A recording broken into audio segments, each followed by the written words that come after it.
सारा दिन अगर आपको चुस्त तंदुरुस्त रहना है तो एक नियम पर ध्यान रखें, उस नियम पर ही आपको काम करना है। और वो नियम कौन सा है? वो नियम है जठर अग्नि। यानी कि सुबह से लेकर शाम तक आपको ऐसे ऐसे आहार और विहार का पालन करना है जिससे जठर अग्नि प्रदीप्त रहती है। पानी पिए तो उतना ही पिए जिससे जठर अग्नि प्रदीप्त रहे। खाना पीना उतना ही करे जिससे आपके पेट पर कोई लोड ना पड़े या जठर अग्नि पर कोई लोड ना पड़े।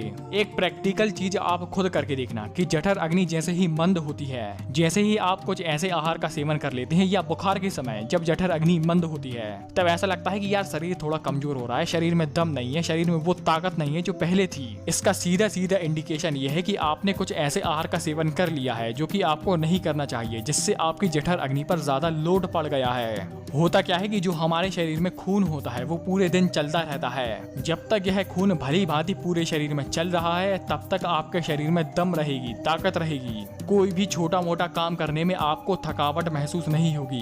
लेकिन जब कोई व्यक्ति ऐसा आहार विहार कर लेता है, ऐसा कोई सो जाता है, ऐसा कोई आहार का सेवन कर लेता है जो कि उसको नहीं करना चाहिए, जिससे उसके पेट पर ज्यादा लोड पड़ेगा, जिससे उसके पेट पर ज्यादा दबाव पड़ेगा, तब उसके कुछ समय बाद होता क्या है कि जो पूरे शरीर का खून रहता है वो हमारे पेट की ओर बढ़ने लगता है। और खून की डायरेक्शन पेट की ओर होने के कारण हमारा हर एक अंग उतनी अच्छी तरीके से काम नहीं कर पाता जितना पहले कर रहा था। और मैंने ऐसा पाया है कि जिन व्यक्तियों का परमानेंट ही डाइजेशन खराब रहता है, तब ना तो उनके शरीर में वो जोश होता है, ना ही उनके शरीर में वो ताकत होती है, और ना ही वो पूरा दिन इतना एनर्जेटिक महसूस करते हैं। और हाँ, एक और बड़ी बात कि जिन व्यक्तियों की डाइजेशन पावर अच्छी रहती है, जिन व्यक्तियों का शरीर पेट हल्का रहता है, शरीर हल्का रहता है, तब उस समय उनकी ब्रेन पावर सबसे हाईएस्ट लेवल पर काम करती है। और यही कारण है कि हमारे ऋषि मुनि इतने बुद्धिमान होते थे। अब आगे जठर अग्नि को बढ़ाए रखने के लिए मैं आपको कुछ ऐसी विशेष बातें बता रहा हूँ कि आप जब भी खाना खाएं तो भूख से कम खाएं। यानी कि आपकी दम है 4 रोटी खाने की तो आप 3 रोटी खाएं।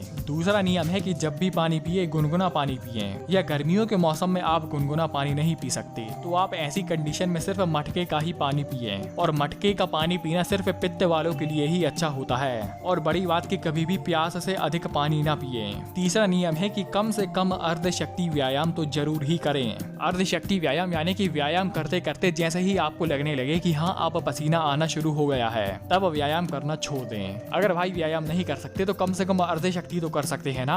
और नियम नंबर 4 है कि हरड़ और आंवला में से किसी एक चीज को अपनी दिनचर्या में शामिल करें। यानी कि नाश्ता करने के बाद हरड़ या आंवला, लंच करने के बाद हरड़ या आंवला, यानी कि किसी न किसी रूप में आपको आंवला और हरड़ का सेवन करना है। और अंत में इन 4 नियम का सिर्फ एक ही काम है, जठर अग्नि को बढ़ाना। इसलिए 24/7 अगर आपको चुस्त तंदुरुस्त रहना है तो जठर अग्नि को बढ़ाए रखना होगा।